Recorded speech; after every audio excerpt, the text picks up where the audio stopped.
உழைப்பால் முயற்சியால் இந்த நிகழ்ச்சி நடந்து கொண்டிருக்கிறது. குறிப்பாக இந்த நிகழ்ச்சியினுடைய நோக்கம் நீட் என்ற தேர்வை ரத்து செய்ய வேண்டும், சாதி மறுப்பு திருமணங்கள் நடந்தால் அவர்களையெல்லாம் படுகொலை செய்து விடுகிறார்கள்.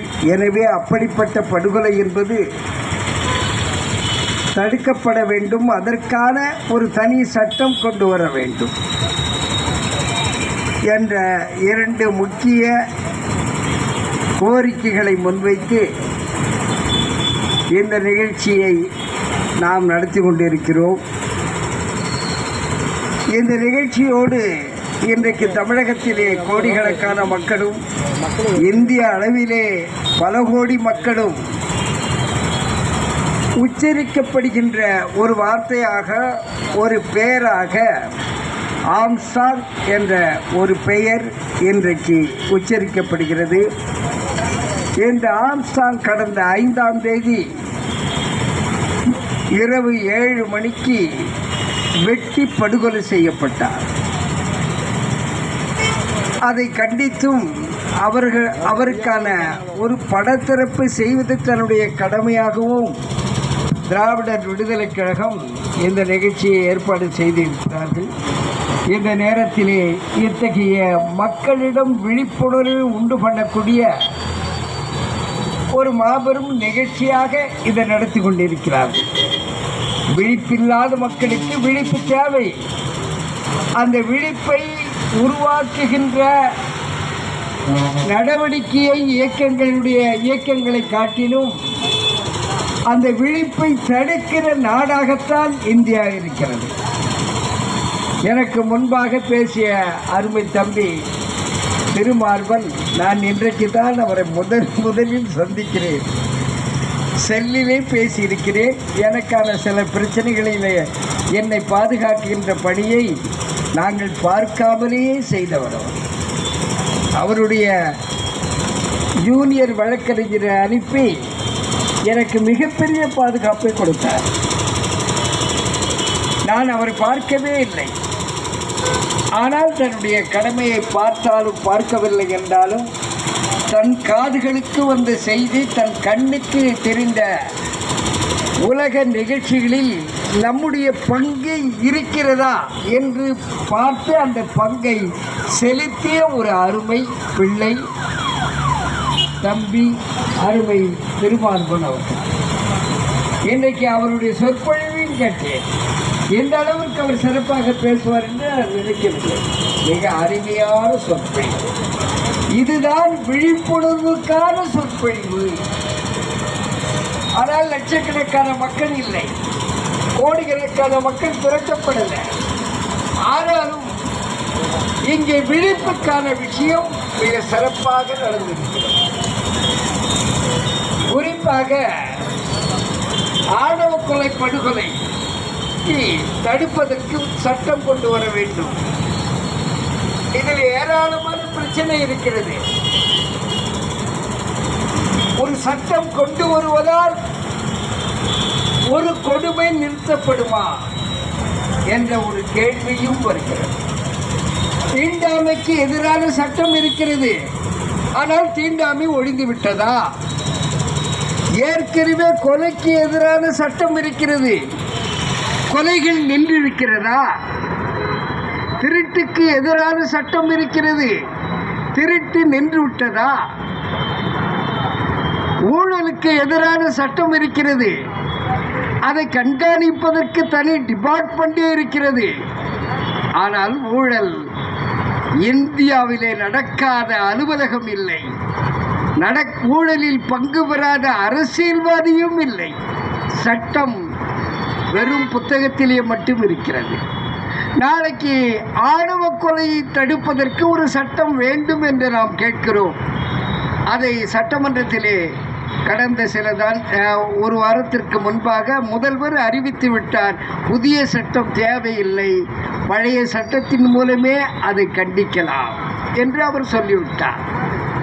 ஆக இந்தியாவிலே எத்தனை சட்டம் போட்டாலும் அது நடைமுறைப்படுத்துகின்றது யார் என்பது கேள்வி. அம்பேத்கர் ஒரு ஜனநாயக சட்டத்தை உருவாக்கி இருக்கிறார். ஜனநாயகம் என்ற கோட்பாட்டுக்கு இன்னொரு கோட்பாடு இன்னும் இந்த உலகத்தில் உருவாகவில்லை. உலகத்திலே மிகப்பெரிய வளர்ச்சி அடைந்த அனைத்து மக்கள், தொழிலாளிகள், விவசாயிகள், அறிவுஜீவிகள், அரசு அதிகாரிகள், ஊழியர்கள், பெண்கள், எல்லா தரப்பும் உலகத்தில் உள்ள 750 கோடி மக்களில் பெரும்பான்மையான மக்கள் ஜனநாயகத்தை ஏற்றிருக்கிறார்கள். ஒரு காலத்திலே முடியாட்சி இருந்தது, மன்னர் ஆட்சி. அந்த மன்னர் ஆட்சி தானே முடிவெடுக்கிற அதிகாரத்தை கொண்ட ஆட்சி. மன்னர் மட்டுமே எந்த முடிவையும் எடுத்துக் கொள்ளலாம். அவர் எத்தனை திருமணம் வேண்டுமானாலும் செய்து கொள்ளலாம். ராஜராஜ சோழனுக்கு 369 வைப்பாட்டிகள். ஏனென்றால் அவர் மன்னர், அதை யாரும் கேட்க முடியாது. அவர் பார்க்கின்ற பரந்துபட்ட அந்த பூமி எல்லாம் அந்த ஆட்சியினுடைய கண்ட்ரோல். அவர் அந்த நிலத்தை யாருக்கும் தானம் அளிக்கலாம். புலித்தேவன் என்ற ஒரு மன்னர் இருந்தார். அந்த புலித்தேவன் மன்னர் வெள்ளையனோடு போரிட்டார். போரிட்ட பிறகு அவர் தோல்வி கண்டு ஓடுகிறார் தப்பித்து. சிப்பாய்கள் ஏராளமான பேர் இறந்து விட்டார்கள், வீரர்கள் மரணமடைந்து விட்டார்கள். தான் தப்பிப்பதை தவிர வேற வழி இல்லை என்று ஓடினால் ஓடிக்கொண்டே இருக்கிறார். இருட்டிய நேரத்திலே அவர் திடீரென்று ஒரு பெண் வீட்டில் ஒரு குடும்பத்தின் உள்ளாரே ஓடிவிட்டு நான் மன்னன் என்று சொன்ன பிறகு அவர்கள் அடைக்கலம் கொடுத்து விட்டார்கள். அப்படி அடைக்கலம் கொடுத்த பிறகு இரவு தங்கிவிட்டு அவர் காலையிலே பயணமாகிறார், வெளிச்சம் வந்தவுடன். அப்படி பயணமாகும் போது அது யாருடைய வீடு என்றால் அது ஒரு பிராமணருடைய வீடு. காலையில் பயணம் செய்யும் போது ஒரு ஓலைச்சுவடையும் அதில் எழுதக்கூடிய எழுத்தாணியும் கொண்டு வாருங்கள் என்று சொன்னார். அந்த பெண் கொண்டு வந்தார். உடனடியாக அந்த ஓலைச்சுவடியில் எழுதினார், இந்த ஊரை சுற்றி இருக்கிற நிலங்களை எல்லாம் நீங்கள் உரிமை கொண்டாடுவதற்கு உரிமை பெற்றவர்கள். ஒரு மன்னன் அவன் விருப்பத்துக்கு இந்த பூமியை தாரை வார்க்கலாம், கொடுக்கலாம், தானம் அளிக்கலாம். இந்த நிலை மாறி அதே மாதிரி ஒரு மன்னன் இறந்தால் இன்னொரு மன்னன் வருவதற்கு உரிமை அந்த மன்னர் குடும்பத்துக்கு மட்டுமே இருந்தது. அவன் இறந்தால் அவனுடைய பிள்ளை, அவன் இறந்தால் அவனுடைய பிள்ளை. இதுக்கு பேர் தான் முடியாட்சி. அரபு நாட்டிலே ஒரு மன்னன் இறந்தார் கடந்த ஒரு 10 ஆண்டுகளுக்கு முன்பு. அவனுக்கு வாரிசு குழந்தை, 10 மாத குழந்தை. அந்த 10 மாத குழந்தையை தூக்கி அரியணையிலே அமர்த்தி விட்டார். அவன் ஆட்சி நடத்த முடியாது, ஆனால் சொந்தக்காரர்கள் ஆட்சியை பார்த்து கொள்வார்கள். இதுதான் அரபு நாட்டிலே எடுக்கப்பட்ட முடிவு. ஆனால் ஜனநாயகம் என்பது அப்படியல்ல. மக்கள் விருப்பத்தின் அடிப்படையில் எல்லாவற்றையும் அந்த நாட்டிலே நடத்திட வேண்டும். அது ஆட்சியாக இருந்தாலும், உற்பத்தியாக இருந்தாலும், திருமணமாக இருந்தாலும், மதமாக இருந்தாலும் எல்லாவற்றையும் மக்கள் முடிவெடுக்க வேண்டும். யாரோ ஒரு மன்னன் முடிவெடுப்பதை ஏற்றுக்கொள்ள முடியாது என்று அங்கே ஒரு ஜனநாயக புரட்சியை நடத்தி அந்த மக்களுக்கு ஜனநாயக அறிவு கிடைக்கப்பட்ட பிறகு மன்னர்கள் தூக்கி எறியப்பட்டார்கள். பாராளுமன்ற ஆட்சி முறை அப்பொழுதுதான் வந்தது. அந்த பாராளுமன்ற ஆட்சி முறை எப்படி என்றால், எவ்வளவு மக்கள் அதிகமாக ஒருவரை தேர்ந்தெடுக்கிறார்களோ அவர் ஆட்சியிலே அமரலாம். ஆக மக்களே தீர்மானிப்பவர்கள். இப்பொழுது மன்னன் இல்லை. இதுதான் ஜனநாயக ஆட்சி. அந்த ஜனநாயகத்தின் அடிப்படையில் தான் இந்திய சட்டம் எழுதப்பட்டது. மக்களுடைய வளர்ச்சிக்கு மக்களே தீர்மானிக்கக்கூடிய அதிகாரம் அவர்களுக்கு இருக்க வேண்டும். அந்த நாட்டில் நடக்கக்கூடிய உற்பத்தியாக இருந்தாலும், கல்வியாக இருந்தாலும், வேலை வாய்ப்பாக இருந்தாலும், திருமணமாக இருந்தாலும், எதுவாக இருந்தாலும் மக்கள் எடுக்கிற முடிவு. அந்த மக்கள் முடிவை அங்கீகரித்துதான் அம்பேத்கர் சட்டத்தை எழுதினார். அதை எதிலிருந்து அவர் எடுத்துக்கொண்டார் என்றால் பௌத்தத்திலிருந்து எடுத்துக்கொண்டார். நான் சொன்னேனே, அரபு நாட்டிலே ஜனநாயகம் தோன்றியது என்று. அதற்கு முன்பாகவே இந்தியாவில் பல நாடுகள் ஜனநாயக ஆட்சியை நடத்தியிருக்கிறார்கள், முடியாட்சியையும் நடத்தியிருக்கிறார்கள். அந்த ஜனநாயகம் இந்தியாவில் 2500 ஆண்டுகளுக்கு முன்பே இருந்திருக்கிறது. ஹரப்பா, மொஹன்சதரோ போன்ற அந்த பூமியிலே கண்டெடுக்கப்பட்ட தொல்லியல் துறையினுடைய வரலாறு இருக்கிறது அல்லவா? அவர்களே ஜனநாயகத்தில் வாழ்ந்தவர்கள். அதை அழித்தது இந்த ஆரிய படையெடுப்பால் அது அழிக்கப்பட்டது. ஆக ஜனநாயகம் என்பது ஐரோப்பா கண்டத்திலே அதிசயமாக தோன்றவில்லை. அது உலகத்திலே இந்தியாவிலே 2600-700 ஆண்டுகளுக்கு முன்பே கூட இருந்திருக்கிறது. சரி, அது ஒரு பக்கம் போகட்டும். எப்படியோ ஒரு ஜனநாயக சட்டம் இங்கு கொண்டு வந்திருக்கிறது. அந்த சட்டத்தை பற்றி அம்பேத்கர் என்ன சொல்கிறார் என்றால், எவ்வளவு உயர்வான சட்டம் இருந்தாலும் அந்த சட்டம் மக்களுக்கு பயன்பட வேண்டுமென்றால் அந்த சட்டம் யார் கையிலே இருக்கிறது என்பதுதான் முக்கியமான விஷயம். இந்திய சட்டம் உயர்வான சட்டம்.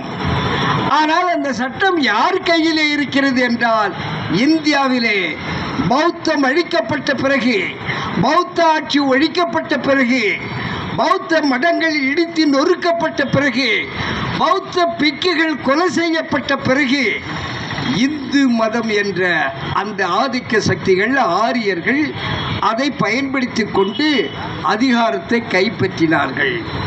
அவர்கள் கைப்பற்றிய பிறகு அருமை தம்பி சொன்னாரே திருமார்பன், மனு தர்மத்தை பற்றி, மனுவை பற்றி அந்த சட்டம் இயற்றப்பட்டது.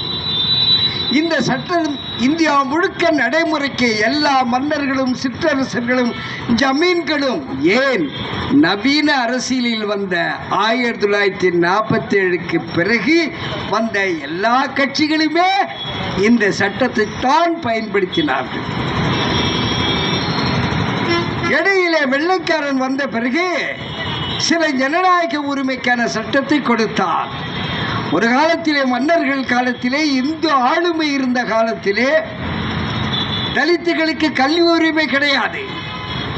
அது மட்டுமல்ல, சூத்திரர்களுக்கே கிடையாது. சூத்திரர்கள் 4 பிரிவாக இருந்தார்கள்: பிராமணர்கள், சத்திரியர்கள், வைசியர்கள், சூத்திரர்கள். பிராமணருக்கு கல்வி கற்க உரிமை உண்டு, கல்வியை போதிக்கவும் உரிமை உண்டு.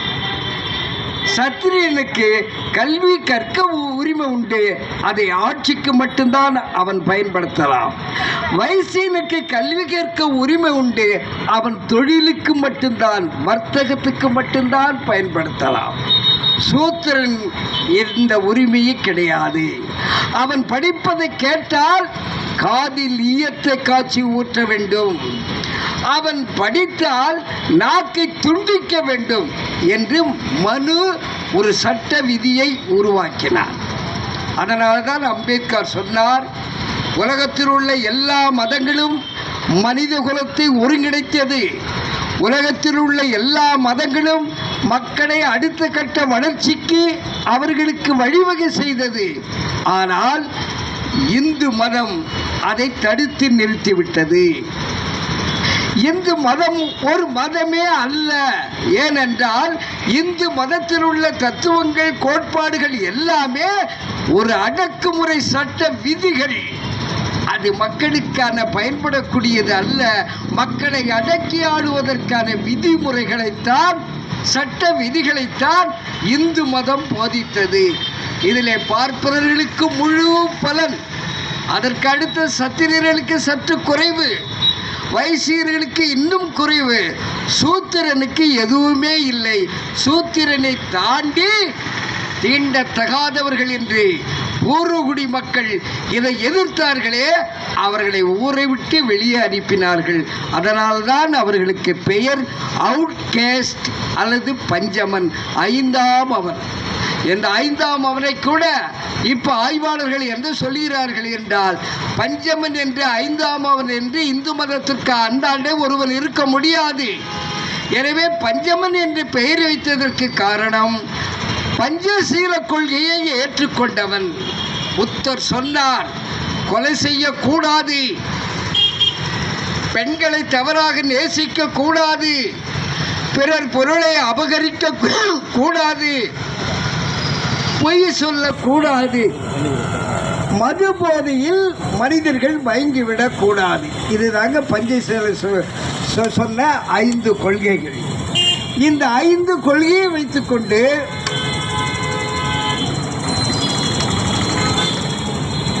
அப்படியே நீங்க இந்தியாவை பார்த்தால் இந்த 5 பஞ்சசீல கொள்கைக்கு எதிராக இந்தியா இருக்கிறது.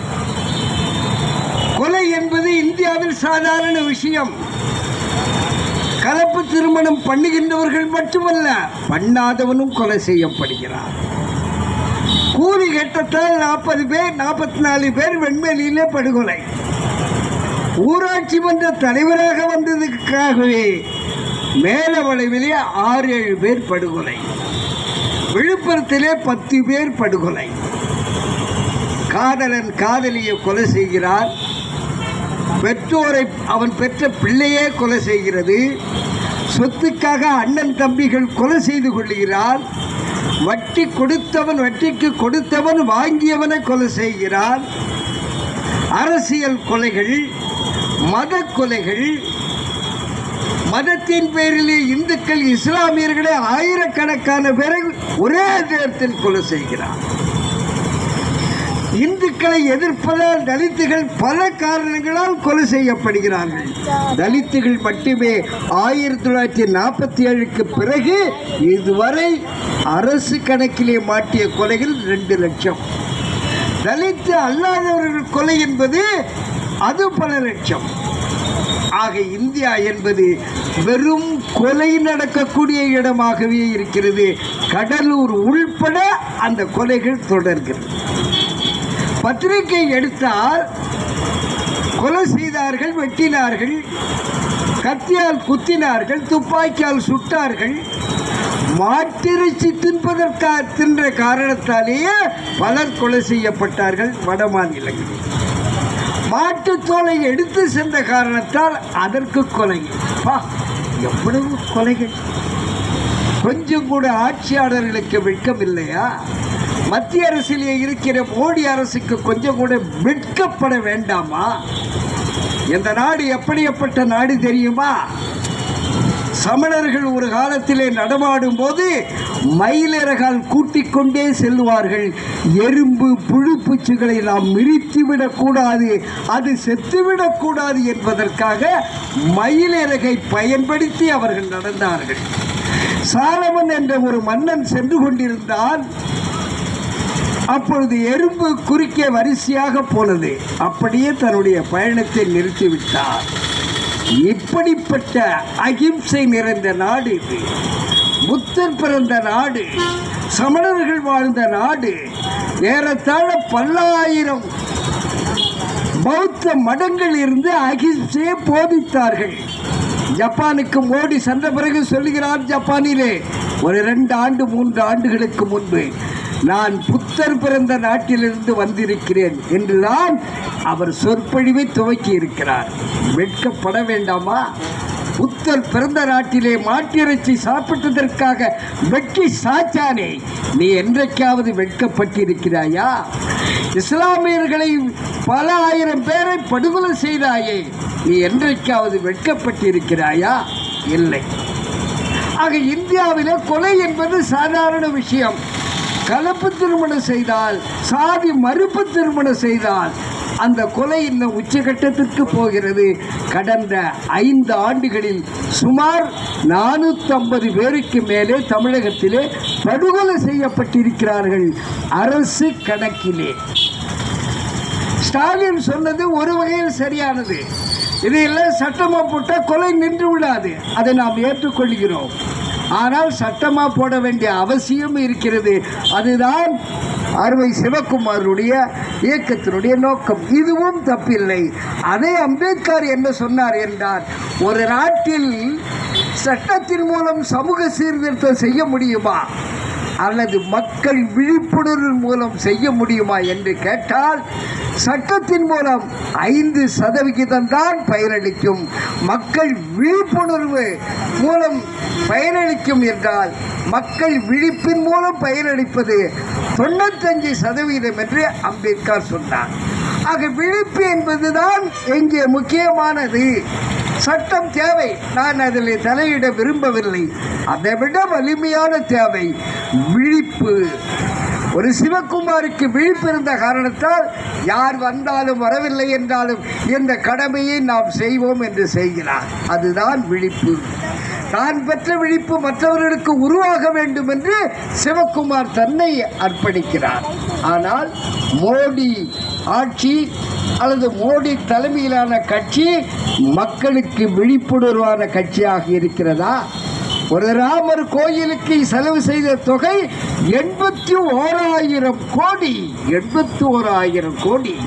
அந்த ராமர் கோயிலை பார்ப்பதற்கு வருகின்றவர்களுக்கு விமான நிலையம், புகைவண்டி நிலையம், ரயில் நிலையம், பேருந்துகள், இன்னும் ஸ்டார் ஹோட்டல், என்னென்ன தேவையோ கொட்டி நிரம்பி இருக்கிறார்.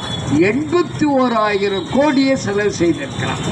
ஆனால் தமிழ்நாட்டுக்கு இப்போ போட்ட பட்ஜெட்டில் நிதி ஒதுக்காமல் வஞ்சனை இன்னொரு பக்கம் அவன் செஞ்சிருக்கிறான்.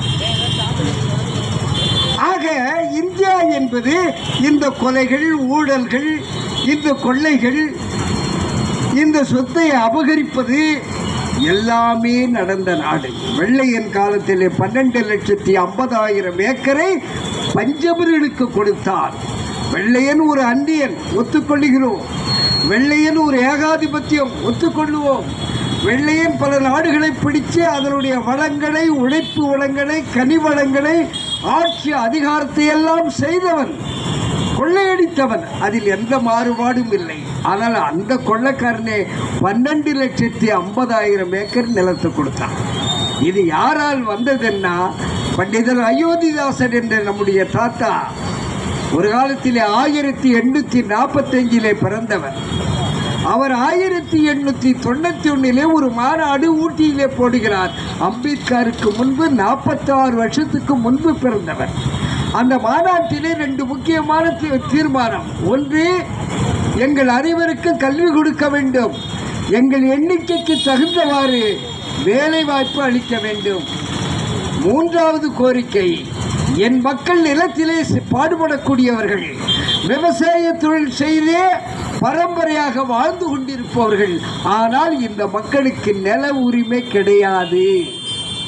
அது அப்படியே திருமாறுவன் சொன்ன மாதிரி நாம் மனு பக்கம் திரும்பினால் அந்த பொறுக்கை எழுதியிருக்கிறார். பஞ்சமன் நிலம் வைத்துக் கொள்ளக்கூடாது, ஆனால் அவர்கள் நிலத்திலே உழைக்க வேண்டும். பார்ப்பனர்கள் நிலம் வைத்துக் கொள்ளலாம், ஆனால் பார்ப்பனர்கள் ஏறு ஓட்டக்கூடாது. எவ்வளவு அயோக்கியனா இருப்பாய், எவ்வளவு அயோக்கியனா இருப்பான்.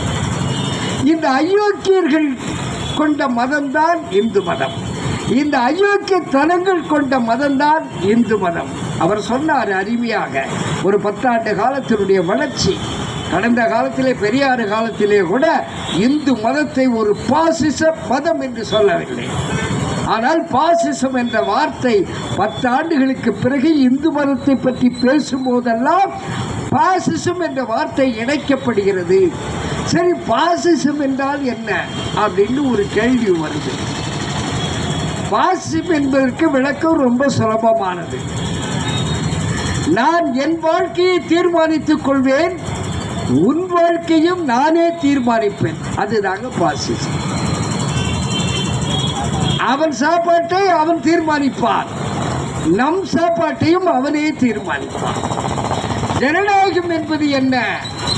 என் வாழ்க்கையை நான் தீர்மானிப்பேன், உன் வாழ்க்கையை நீ தீர்மானித்துக் கொள். அதுதான் ஜனநாயகம். அம்பேத்கர் விரும்பியது ஜனநாயகம், மோடி விரும்புவது பாசிசம். இந்திய ஒடுக்கப்பட்ட மக்களுடைய வாழ்க்கையை மோடியே தீர்மானிப்பது, பிஜேபியே தீர்மானிப்பது, RSS தீர்மானிப்பது. நம்முடைய கல்வி, நம்முடைய வேலை, நம்முடைய நிலம், எல்லாவற்றையும், பண்பாடு, நம்முடைய மொழி, அனைத்தையும் அவர்களே தீர்மானிப்பது. அதனால்தான் திடீர்னு இன்று தெளிக்கப்படுகிறது. சமஸ்கிருதம் புகுத்தப்படுகிறது. ஏன் நீட் தேர்வை நீ ஏண்டா வச்சுக்கிற? அதெந்த மாநிலத்துக்கு விட்டுரு. தேவைப்பட்டால் நீங்கள் பயன்படுத்தலாம், பரீட்சை வைக்கலாம். இல்லை என்றால் உங்கள் முடிவை மத்திய அரசு ஏற்றுக்கொள்கிறது. இந்தியா முழுக்க தீர்மானிக்கிறதுக்கு நீ யாரா? நீ யார்? உனக்கு என்ன அதிகாரம் இருக்கிறது? மாநில அரசாங்கத்துக்கு அதிகாரம் அப்ப என்ன? அவன் செயலிழந்து கிடக்க வேண்டுமா? எல்லாவற்றையும் நீ தீர்மானிக்கிற அளவுக்கு என்ன அறிவு இருக்கிறது? என்னை கேட்டால் திருமார்பன் உள்பட ஒரு வலிமையான இயக்கத்தில் இயங்குகிறீர்கள். கலெக்டருக்கு பரீட்சை இருக்கு, நீட்டுக்கு பரீட்சை இருக்கு, எஸ்பிக்கு பரீட்சை இருக்கு, பாராளுமன்றத்துக்கும் பரீட்சை வைக்க வேண்டும். என்ன கேட்டா அப்படி வச்சா திருமாவளவன்லாம் பாஸ் பண்ணிடுவாரு. அவருக்கு ஒன்றும் பெரிய விஷயம் இல்லை. ஏன் திருமாவளவன் கூட பாஸ் பண்ணிடுறான். பாராளுமன்றத்துக்கு பரீட்சை இல்லை. பரீட்சைக்கு தகுதி இல்லாத ஒரு பதவி அது. பாராளுமன்றத்தில் பிரதமராக இருக்கக்கூடியவருக்கு அறிவுக்கான தகுதி தீர்மானிக்கப்படல. அப்புறம் நீட்டுக்கு என்னடா 1000 பரீட்சை? நீட்டுக்கு என்ன 1000 பரீட்சை? அவங்க ஸ்டேட்டு முடிவெடுக்கட்டும். அவங்க எங்களுக்கு பரீட்சை வேணாங்கிற ஸ்டேட்டு பரீட்சை இல்லாமல் மார்க்கை அடிப்படையாக வச்சு தேர்வு செய்யட்டும். அதனால இது மாநில உரிமையை மேலும் மேலும் பறிப்பது. எல்லா வரியையும் மொத்தமா அவன் எடுத்துக்கிட்டு போய் அங்கிருந்து அவன் திரும்ப பிரிச்சு அனுப்புறான். எவ்வளவு வெட்கங்கட்ட செயல் இது! ஜனநாயகமா? வரி மாநில அரசு வசூல் செய்து மாநிலத்தினுடைய பங்கு 41%, 42% என்று இதற்காக நியமிக்கப்பட்ட கமிஷன் சொல்லி இருக்கு. அந்த 42 இவங்க எடுத்துக்கிட்டு மீதியை அங்க அனுப்பணும். அதுதான் முறை. மொத்தத்தில் நீ வாங்கி இந்த 42 கொடுக்காமையும் விட்டுற. அல்லது உன்னுடைய மாநில ஆட்சி எங்க நடக்குதோ உன் கட்சி அவர்களுக்கு அளவுக்கு மீறி கொடுக்கிற. புயல் அடிச்சு மழை வந்து மிகப்பெரிய சேதாரம் தமிழ்நாட்டிலே. கேட்டதோ 40,000 கோடி, கொடுத்ததோ 700-800 கோடி. இந்த பணம் அவனிடம் சிக்க வேண்டிய அவசியம் என்ன? எல்லா இந்தியாவுக்கு நீ என்ன அதிபதியா? கிடையாது. மக்களால் தேர்ந்தெடுக்கப்பட்டவன் தான் நீ. எழுச்சி தமிழர் திருமாவளவன் எப்படி மக்களால் தேர்ந்தெடுக்கப்பட்ட எம்பியோ அதே மாதிரிதான் மோடியும் மக்களால் தேர்ந்தெடுக்கப்பட்ட எம்பி. யாரும் யாரை விடையும் உயர்ந்தவர்கள் இல்லை. அவன் அதிக எண்ணிக்கையில் வெற்றி பெற்றிருந்ததால் அவன் ஆட்சிக்கு அமர்கிறார். அந்த எண்ணிக்கை இவருக்கு கிடையாது. என்ன கேட்டா எம்பி, எம்எல்ஏ, கவுன்சிலர் உள்பட பரீட்சை வைத்தால் இவர்கள் ஒருவன் கூட தேர மாட்டான். ஜனநாயகத்தை பற்றி ஒரு 10 பக்கம் கட்டுரை கொடுங்கள் என்று பேனாவையும் பேப்பரையும் மோடியிடம் கொடுத்தால் வச்சுக்கிட்டே அந்த ஆள் பெல் அடிக்கிற வரைக்கும் உட்கார்ந்துருப்பான். பாவம், எங்கிருந்து அவனுக்கு தெரியும்? நீ என்ன பௌத்தம் படிச்சாயா? திருக்குறள் படிச்சாயா? அம்பேத்கர் புத்தகத்தை தொட்டாவது பார்த்திருப்பியா? மகாபாரத்தையும் கீதையும் ராமாயணத்தையும் படிச்சுட்டு இந்த நாட்டில் ஆட்சி ஆளுகிறான் என்றால் அவனால் ஒரு சரியான ஆட்சியை நடத்த முடியுமா? ராமன் என்ன ஜனநாயகவாதியா? அவன் சமூகன் என்ற ஒரு சூத்திரனை கொலை செய்தவன். ராமன் பிராமணர்களுக்காக கொலை செய்தவன். ராமன் காலத்தில் ஜனநாயகம் என்பதும் கிடையாது.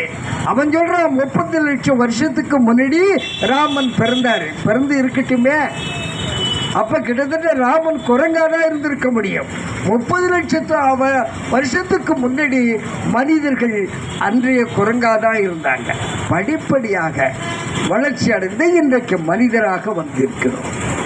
ஆக ஆணவ கொலைக்கான சட்டம் ஏற்று சொல்லுங்கள். நானும் அதை ஆதரிக்கிறேன், அதை வாழ்த்துகிறேன், உங்களையும் வணங்குகிறேன். அந்த சட்டத்தை வெற்றி பெற வேண்டும் என்று வாழ்த்துகிறேன். ஆனால் அதைவிட முக்கியமானது மக்களுடைய விழிப்புணர்வு. எனவே ஸ்டாலின் கூட பல விஷயங்களை சரி செய்து கொள்வது நல்லது. இன்றைக்கு வேற கட்சிகள் ஆளுவதை விட ஸ்டாலின் ஆளுறது பரவாயில்லைங்கிறத என்னுடைய சொந்த கருத்து. அதே நேரத்தில் ஸ்டாலினையும் மனுவினுடைய ஆதரவலாக மாற்றுகின்ற நடவடிக்கையும் ஒரு பக்கம் நடந்து கொண்டிருக்கிறது. அதில் ஸ்டாலின் மயங்கி விழுந்து விடக்கூடாது. அப்படி விழுந்தால் ஆட்சி ஒரு கட்டத்தில் விழுந்துடும். கோயில் நிலத்தை மீட்கிற ஸ்டாலின் ஏன் பஞ்சமி நிலத்தை மீட்கல? என்ன காரணம்? 12,50,000 ஏக்கரை இன்றைக்கு எடுப்பதற்கு சட்டம் பாதுகாப்பு அளிக்கிறது. சட்ட பிரகாரம் அதை எடுக்கலாம், யாரும் தடுக்க முடியாது. நீதிமன்றமே பல தீர்ப்புகளை சொல்லிவிட்டார்கள், உயர் நீதிமன்றம் சென்னையிலே. ஆனால் ஒரு சென்டை கூட மீட்கவில்லை. தமிழ்நாட்டில் அம்பானி அதானி என்று சொல்லக்கூடிய குஜராத்தில் பிறந்த முதலாளி 3600 ஏக்கரில் தொழிற்சாலையை கட்டுறான். தமிழ்நாட்டில் 3600 ஏக்கர். அரியலூர் மாவட்டத்தில் பிர்லா சிமெண்ட் ஆலை வச்சிருக்கிறான், அவன் குஜராத்து. டால்மியா அவன் பம்பாய், மராட்டிய மாநிலம். அவன் இங்கே 3-4 திருச்சி மாவட்டம், அரியலூர் மாவட்டத்தில் சிமெண்ட் ஆலை ஆயிரக்கணக்கான ஏக்கரை வளைச்சி சிமெண்ட் கனிவளங்களை வெட்டி எடுத்து சிமெண்டை உற்பத்தி பண்ணி கிட்டத்தட்ட 15-20 சிமெண்ட் ஆலைகள் அவனுக்கு இருக்கிறது. ஆனால் தமிழ்நாட்டினுடைய பூர்வகுடி மக்கள், ஒரு காலத்திலே தமிழகத்திலே சுதந்திரமாக வாழ்ந்த மக்கள், சுதந்திரமாக விவசாயம் செய்த மக்கள், பிறகு மன்னர்கள் வந்த பிறகு அந்த நிலம் மன்னர்களிடம் போய்விட்டது. பிறகு வெள்ளையர்கள் வந்த பிறகு அந்த முட்டாளி என்ன பண்ணிட்டான்னு சொன்னால், இந்த நிலங்களை பண்ணையார்களுக்கு, அரசர்களுக்கு, ஜமீன்களுக்கு பட்டா போட்டு கொடுத்து ஆட்சியை தன்வயப்படுத்திக் கொண்டார். அதற்கு நன்றி கடனாக அந்த முட்டாளுதான் முத பட்டா என்பதை அளித்தார்கள். ஆனாலும் வெள்ளையர்கள் இந்த பாவத்தை ஒரு பக்கம் செய்தாலும் ஒரு புண்ணியத்தையும் நமக்கு செய்தார்கள். பஞ்சமி நிலம் என்ற 12,50,000 ஏக்கரை கொடுத்தார்கள். இந்த பண்ருட்டி தாலுக்காவில் மட்டும் கிட்டத்தட்ட 6-8,000 ஏக்கர் இருக்கிறது. கடலூர் மாவட்டத்திலே 12-13,000 ஏக்கர் இருக்கிறது. விழுப்புரம், கள்ளக்குறிச்சி ஒன்றுபட்ட மாவட்டத்திலே 16,000 ஏக்கர் இருக்கிறது. இன்றைக்கு தமிழகம் முழுக்க இந்த பஞ்சமி நிலத்திலே 200 தொழிற்சாலைகள் கட்டியிருக்காயா? 200 தொழிற்சாலைகள். அதில் 2-3 பேர் எம்பியாவே ஆயிருக்கிறான். ஸ்டாலின் இதெல்லாம் சிந்திக்கணும். எப்படி சிந்திக்காம ஒரு தலைவராக இருக்கிறாருன்னு தெரியல. SRM காலேஜுக்காரன் 37 ஏக்கர் பஞ்சமி தரிசனம் வச்சிருக்கான். ஜெகத் ரட்சகன் இப்ப எம்பி, அவர் திண்டிவனம் பக்கத்தில் 26 ஏக்கர் பஞ்சமி தரிசா தன்னுடைய காலேஜ் கேம்பஸில் வச்சிருக்கிறார். எங்க ஜனநாயகம் இருக்கு? மண்ணில் ஜனநாயக உரிமை இருக்கா? கடலூரில் பிறந்தவன் ரோட்டில் பழைய செருப்பு தைச்சிக்கிட்டு இருக்கான், எத்தனை பேர் மூடு தூக்கிட்டு இருக்கான். ஆனால் கடலூருக்கு வெளியிலிருந்து வந்தவன் கோடிக்கணக்கில் இங்கே பிஸ்னஸ் பண்ணுறான், வியாபாரம் பண்ணுறான்.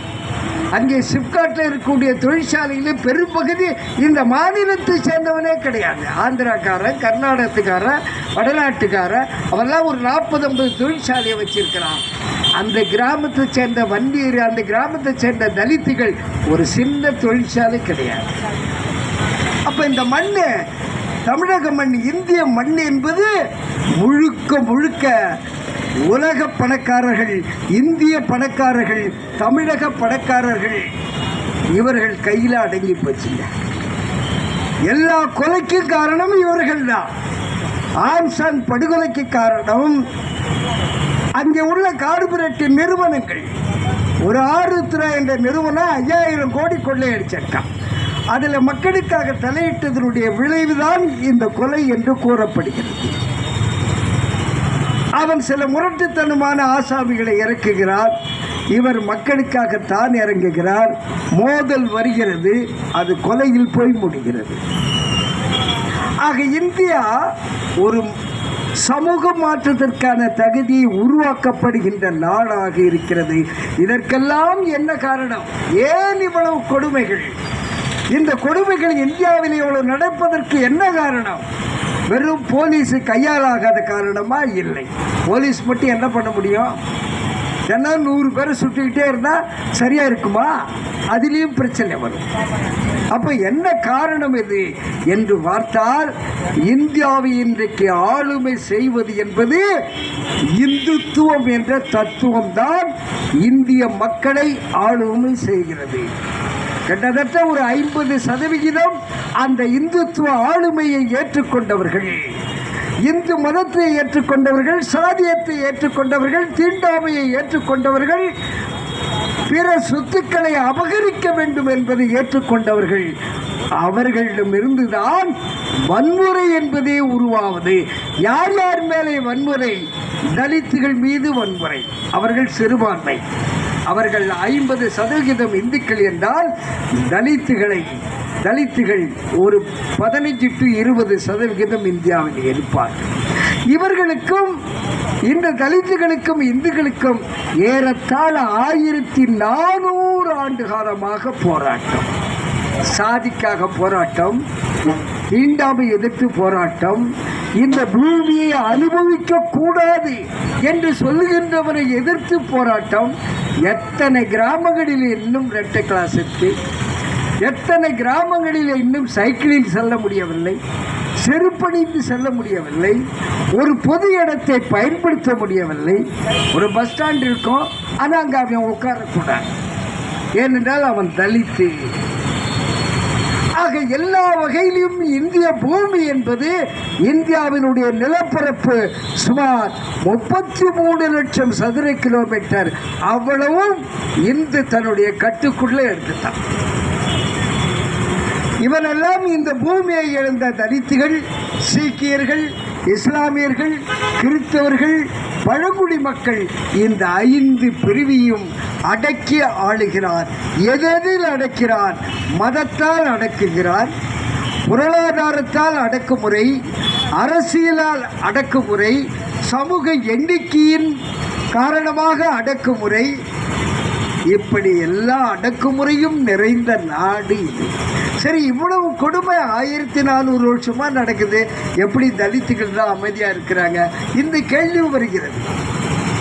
அந்த கேள்விக்கு அம்பேத்கர் சொன்ன பதில், உலகமெல்லாம் புரட்சி நடந்திருக்கிறது, ஆனால் இந்தியாவில் ஏன் தலித்துகளால், ஒடுக்கப்பட்ட மக்களால் ஒரு புரட்சியை நடத்த முடியவில்லை என்ற ஒரு கேள்வி வருகிறது.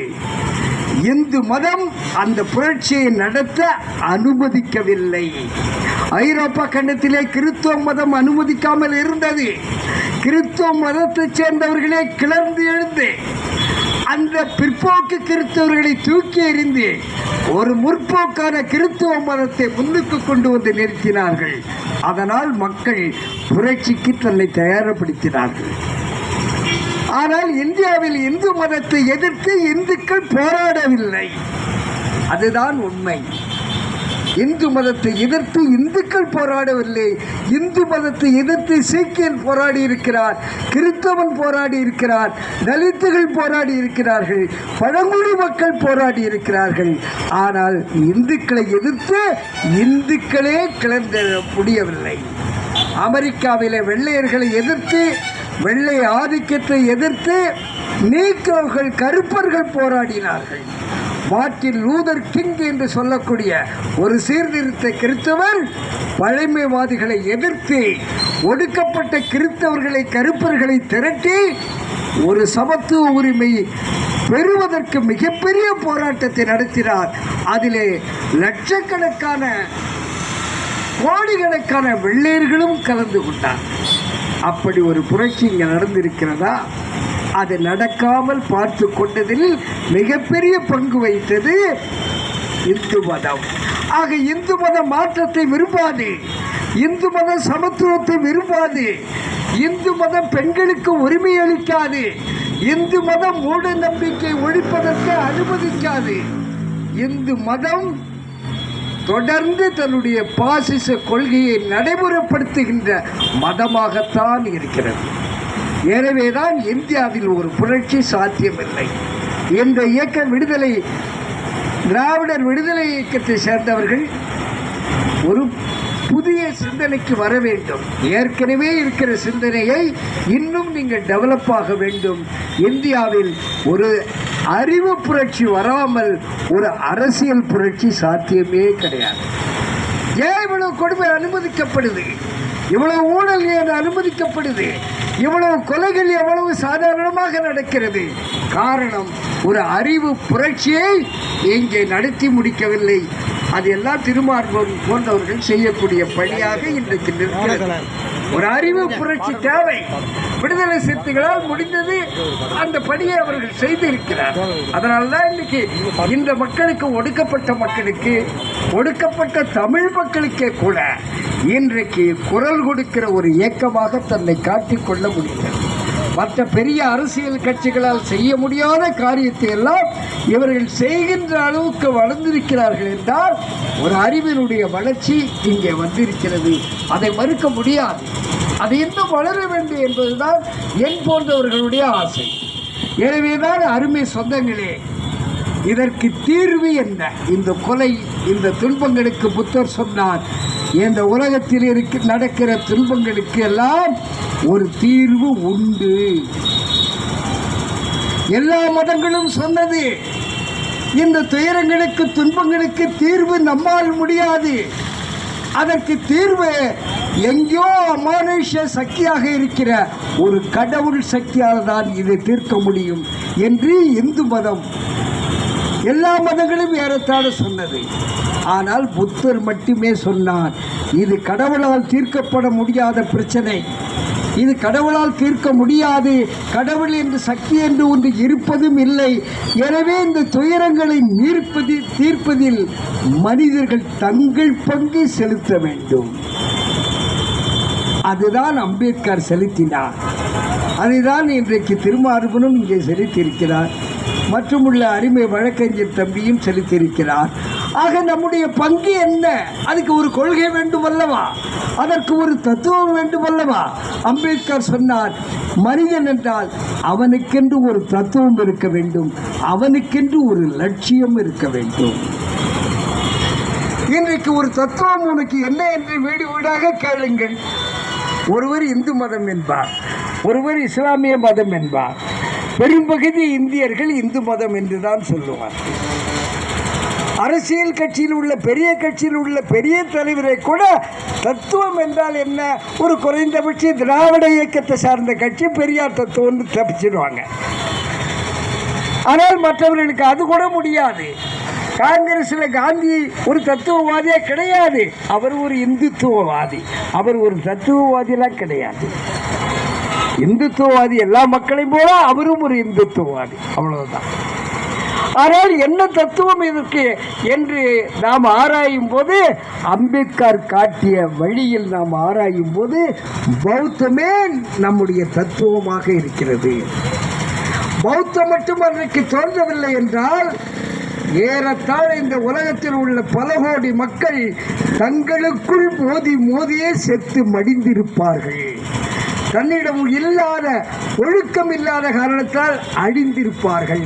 ஆக இந்த மக்களை அழிவு பாதையிலிருந்து தடுத்து காப்பாற்றியது மக்களை ஒழுங்காக வாழ வைத்திருப்பதற்கு, அதற்கு ஒரு வாழ்க்கை நெறியை, கொள்கையை, அது மதமாக இருக்கட்டும், மதமில்லாமல் இருக்கலாம், ஆனால் அந்த கொள்கையை புத்தர் உருவாக்கிய காரணத்தால் தான் ஆசியா கண்டம் முழுக்க இன்னும் பல நாடுகளில் கூட சென்று பௌத்தம் மக்களை ஒழுங்குபடுத்தியது. அந்த பௌத்தம் அழிக்கப்பட்ட பிறகு ஒழுங்குபடுத்தக்கூடிய மதம் இருக்கா?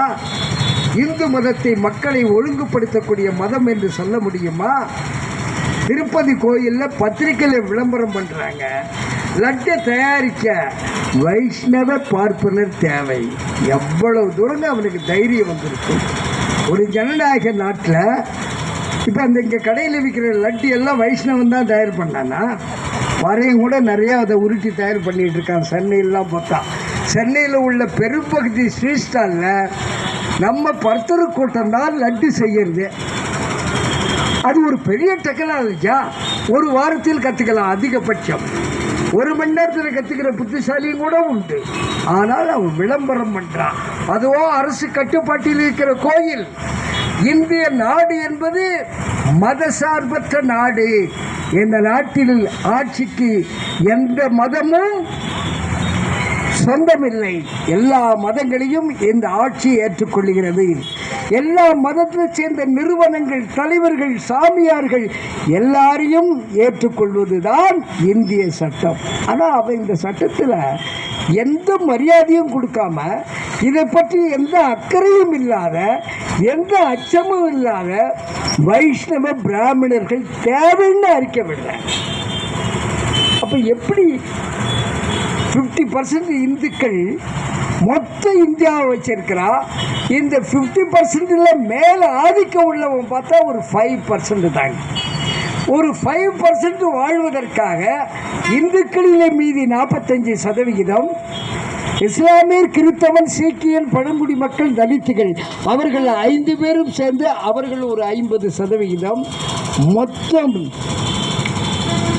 இந்த 95%ம் இந்த 5% பேர் வாழ்வதற்காக உழைக்கணும், உயிர் வாழணும், அவன் படிக்கணும், அவன் வேலை செய்யணும், அவன் உற்பத்தியில் ஈடுபடணும், அவன் குப்பை கூட்டணும், மழை வாரணும். இந்த 5% தாங்க இந்தியாவில் வாழ்ந்துட்டு இருக்கான். அம்பானிக்கு என்ன சொத்து? கிட்டத்தட்ட 10 லட்சம் கோடிக்கு வந்துட்டான். அவன் பையனுக்கு இப்போ ஒரு கல்யாணம் பண்ணலாம். அது எப்படி அரசாங்கம் அனுமதிக்குதே தெரியல. அங்கே பிரதமர்லேருந்து எல்லாரும் அந்த கல்யாணத்துக்கு போயிருக்கான். அந்த கல்யாணத்தில் வெளிநாட்டிலேருந்து வந்த அரசியல் தலைவர்கள், பல பிரமுகர்கள், தொழில் அதிபர்கள் இவர்கள் எல்லாம் வந்திருக்கிறார்கள். அவர்களுக்கு ஃப்ளைட்டு ஏற்பாடு பண்ணுவதற்கு மட்டுமே 2400 கோடி செலவு பண்ணுறாங்க. ஒரு வேட்டிக்கு பதிலாக அடுத்த வேட்டி கேள்விக்குறி. ஒரு பிள்ளையை பள்ளியிலே சேர்ப்பதற்கு அதற்கு செலவு பண்ணுவது கேள்விக்குறி. ஆனால் 2400 கோடி ரூபாய் அம்பானி அவன் மகன் திருமணத்திற்கு ஃப்ளைட்டை புக் பண்ண வாடகை மட்டும் 2400 கோடி. மொத்தம் ஏறத்தாழ கல்யாண செலவு சுமார் 25,000 கோடி இருக்கும். 25,000 கோடி. எப்படி இந்த இந்தியாவில் மக்கள் வாழ முடியும்? இவனோ வாழ்வதற்கு தகுந்த ஆட்சி தான் இங்கே நடக்கிறது. அதைத்தான் மோடி செய்து கொண்டிருக்கிறார். கடந்த 9 ஆண்டுகளில் பெரும் முதலாளிகளுக்கு சுமார் 23 லட்சம் கோடி மானியமாக கொடுத்துருக்காயா. பொறுக்கி 23 லட்சம் கோடியை மானியமாக கொடுத்துருக்கா. அதுக்காக தான் ஒட்டுமொத்தமாக ஜிஎஸ்டி மூலம் வரியை எல்லாம் அங்கே வாங்கி வைத்து கொண்டு தன்னுடைய விருப்பத்தின் அடிப்படையில் செலவு செய்வது. மோடியினுடைய கார் இருக்கல்லவா, அந்த காரு 12 கோடி. வெடிகுண்டு வீசினா கூட ஒன்றாவாதான். ஏன் அவ்வளவு பெரிய பாதுகாப்பு? நீ ஒரு மோடி கடலூருக்கு வந்தால் சுமார் 5000 to 10,000 போலீஸ் கடலூரை முற்றுகையிடும். ஆனால் ஒரு தலித்து சமூகத்தில் பிறந்த, சமூகத்திலே வாழ்ந்த இந்த சமுதாயத்திற்காக தன்னுடைய உழைப்பை, அறிவை, தன்னுடைய பொருளாதாரத்தை சுமார் 500 பிள்ளைகளை சட்டக்கல்லூரியில் படிக்க வச்சிருக்கான் அந்த தம்பி. 500 பிள்ளைகள். மோடி ஒரு தலித்தை படிக்க வச்சிருப்பானா? இல்லை வேற அரசியல்வாதி எவனாவது இந்த அளவுக்கு செய்திருப்பானா? ஆருத்ரா நிறுவனத்தினுடைய கொள்ளையை எதிர்த்து போரிட்டு 250-300 கோடி ரூபாய் அதிலே முதலீடு போட்டவர்களுக்கு வாங்கி கொடுத்திருக்கிறார். இந்த மனித குலத்திற்கு தன்னுடைய கடமையை செய்தால், ஆனால் அந்த மனிதன் வெட்டி படுகொலை செய்யப்படுகிறார். இந்த நேரத்திலே தான் ஏன் ஜனநாயக நாட்டில் படுகொலை? ஏன் ஜனநாயக நாட்டில் எப்படி ஒருத்த படுகொலை? அதற்கு ஒரே ஒரு விஷயத்தை நாம் ஆராய்ந்தால் தெரியும். மோடி தன்னுடைய பாதுகாப்பை தான் முடிவெடுக்கிறார். ஸ்டாலின் தன் பாதுகாப்பை தான் முடிவெடுக்கிறார். ஆனால் ஒரு ஆம்ஸ்டாங் தன் பாதுகாப்பை தான் முடிவெடுக்க முடியவில்லை. காரணம், அந்த அதிகாரம் மக்களுக்கு இல்லை. இந்தியா 5% மக்களுக்கான நாடாக இருக்கிறது. அந்த இந்தியாவை 100% மக்களுக்குரிய நாடாக ஆக்கிட வேண்டும். இந்தியாவில் உள்ள 142 கோடி மக்களுக்கு சொந்தமாக இருக்க வேண்டும். தமிழகம் 7 கோடி என்று சொன்னால் தமிழகம் 7 கோடி மக்களுக்கு சொந்தமாக இருக்க வேண்டும். தமிழ்நாட்டில் உள்ள பல ஆயிரக்கணக்கான கிராமங்கள், நகரங்கள், அந்த நகரத்திலே பிறந்து வாழ்ந்து அரசு ரெக்கார்டிலே பதிவு செய்யப்பட்டவன் இருக்கிறானே, அவனுக்கு அந்த கிராமம் அந்த நகரம் சொந்தமாக இருக்க வேண்டும். நிலத்தை விற்க தடை செய்ய வேண்டும். நிலத்தை விற்பதற்கு யாருக்கும் உரிமை இல்லை என்ற அரசு அவசர சட்டம் கொண்டு வர வேண்டும். பணம் செல்லாது என்ற அவசர சட்டம் கொண்டு வரவில்லையா? போர்க்காலங்களிலே நமக்கும் சைனாவுக்கும் நமக்கும் பாகிஸ்தானுக்கு யுத்தம் நடக்கும் போதே பல அவசர சட்டம் கொண்டாடுவார்கள். அதற்கெல்லாம் அவசர சட்டம் போடும்போது நிலத்தை விற்பனை பொருளாக ஆக்காதே, தண்ணியை விற்பனை பொருளாக ஆக்காதே என்று சட்டம் கொண்டாடுவதில் என்ன பிரச்சனை? ஒருவனுக்கு 10,000 ஏக்கர், இன்னொருவனுக்கு படுக்க இடம் இல்லை. கலெக்டர் ஆபீஸில் பார்த்தால் வீட்டு முறை கேட்டே பாவம் பஞ்ச பராரிகள் அலைந்து அலைந்து ஒரு ஊரில் 52 முறை மனு கொடுத்துருக்காங்க கலெக்டருக்கு. 52 முறையும் மனு வாங்கி ஒரு பொறுக்கி கலெக்டரும் அதை தீர்க்கல. என்னடா நாடு அது? என்ன நாடு? அப்போ நாம் ஒரு முடிவை எடுக்க வேண்டும். அந்த முடிவுதான் தன்னாட்சி. தலித்துகள் இந்துக்களால் ஆளப்படுகிறார்கள், அரசியல் ரீதியாக ஆளப்படுகிறார்கள், பொருளாதார ரீதியாக ஆளப்படுகிறார்கள், மதத்தால் ஆளப்படுகிறார்கள் என்ற இந்து பட்டியலிலே சேர்க்கிறார். இந்து ஆதி திராவிடர். நாங்கள் எப்படி இந்து? தலித்துகள் இந்துக்கள் அல்ல, இந்துவை எதிர்த்தவர்கள், 4 வர்ணத்தை எதிர்த்தவர்கள், மூட நம்பிக்கையை எதிர்த்தவர்கள், சாதியை எதிர்த்தவர்கள், பெண்ணடிமையை எதிர்த்தவர்கள். இப்படி எல்லாம் அயோக்கியத்தனத்தை வச்சிருக்கிற ஒரு மதத்தில் என்னை அதில் திணிச்சு இந்து ஆதி திராவிடர்னு போடலாம். இது எப்போ இந்த பிரச்சனை வந்ததுன்னா, வெள்ளைக்காரன் மக்கள் தொகை கணக்கெடுத்தா 1781. அப்போ 1871 அப்போ கணக்கெடுக்கும் போது இந்துக்களுடைய எண்ணிக்கை குறைவாக இருந்தது. இஸ்லாமியர் எண்ணிக்கை பாகிஸ்தான்லாம் அப்போ இங்கே இருந்ததுனால எண்ணிக்கை அதிகமாக இருந்தது. எனவே இந்துக்கள் எண்ணிக்கையை உயர்த்தி காட்டுவதற்காக தலித்துகளை 10 ஆண்டு கழித்து கணக்கெடுக்கும் போது இந்து பட்டியலிலே சேர்க்க சொல்லி இந்த பார்ப்பன பயல்கள் வெள்ளையரிடம் வேண்டி கேட்டுக்கொண்டார்கள். அந்த முட்டாடும் இந்து என்று இணைத்து விட்டார். இல்லாட்டி நமக்கு இந்து மதத்துக்கு சம்பந்தம் இல்லை. நாம் இந்து கொள்கையை எதிர்த்தவர்கள், போரிட்டவர்கள். அதனால தான் ஊருக்கு வெளியே நாம் விரட்டி அடிக்கப்பட்டோம், சண்டையிலே தோல்வி அடைந்தோம். தோல்வி அடைஞ்ச இன்னொரு பிரிவு அங்கே இருக்க முடியாமல் மலைப்பகுதிக்கு சென்று வாழ்ந்தார். அவன்தான் மலைவாழ் மக்கள். இது அம்பேத்கர் சொன்னது, நான் சொல்லவில்லை. ஆக இந்தியா என்பது இந்துக்களுடைய நாடாக இருப்பதை நாம் மாற்றிட வேண்டுமானால் இந்துக்களிலே ஒடுக்கப்பட்டவர்களும் பிற சிறுபான்மை சமூகமும் அனைவருக்கும் தன்னாட்சி என்ற உரிமை இருக்க வேண்டும். மோடிக்கு என்ன அதிகாரமோ அதை ரோட்டிலே பழைய செருப்பு தைக்கக்கூடியவனும் கூறியவனுக்கும் இந்த தெருவை கூட்டுகின்றவனுக்கும் அந்த உரிமை இருக்க வேண்டும். எந்த வகையிலும் மோடி உயர்ந்தவன் இல்லை என்ற நிலை உருவாக வேண்டும். அதற்காகத்தான் தன்னாட்சி என்ற முழக்கத்தை நாம் வைத்திருக்கிறோம். எந்த கட்சியில் யார் வேண்டுமானாலும் இருக்கட்டும், நாம் வாருங்கள் என்று கூப்பிடவில்லை. எல்லா கட்சிகளிலுமே உள்ள அடித்தளத்து மக்கள் தன்னாட்சி வேண்டும் என்று கேட்டால் போதும், அவ்வளவுதான். மற்ற கட்சிகள்லாம் விழுந்து ஒரே கட்சியாக மாறும். அது காலம் தீர்மானிக்க வேண்டிய விஷயம். எனவே அருமை சொந்தங்களே, இந்த சமூக மாற்றத்திற்கு பெரியார் மிகப்பெரிய பங்களித்தார், மறுக்க முடியாது. அந்த பெரியாருடைய வழிவந்த அருமை தம்பி சிவக்குமார் இன்றைக்கு தன் பங்கை அளித்திருக்கிறார். இதை கண்டிப்பாக வாழ்த்திட வேண்டும், பெருமைப்படுத்திட வேண்டும். அந்த வகையிலே அவரையும் இந்த நிகழ்ச்சியிலே பங்கு பெற்ற உங்களையும் நாளைய சமூக மாற்றத்திற்காக நாம் அனைவரும் ஒருங்கிணைந்து செல்லுவோம். எனவே இந்தியா என்பது ஒரு 5% மக்களுக்கு இல்லாமல் 100% மக்களுக்குரிய இந்தியாவாக மாற்றிட வேண்டும். அதே மாதிரி தமிழகம் 7.5 கோடி மக்களுக்கான மாநிலமாக மாறிட வேண்டும். ஒவ்வொரு கிராமமும் அந்த கிராமத்தினுடைய வாழ்கின்ற அனைவருக்கும் சொந்தமான கிராமமாக இருக்க வேண்டும். எந்த சாதி பேதம், எந்த தீண்டாமை கொடுமை, எந்த ஏற்றத்தாழ்வும் எந்த சுரண்டலும் எந்த ஊழலும் இல்லாத நாடாக இதை மாற்றிட வேண்டும். அந்த பொறுப்பு உங்கள் தலையிலே இருக்கிறது என்று புத்தர் சொன்னதை இந்த நேரத்திலே சொல்லிக்கொண்டு மீண்டும் அடுத்த நிகழ்ச்சிகளிலே நாம் சந்திப்போம். நன்றி, வணக்கம்.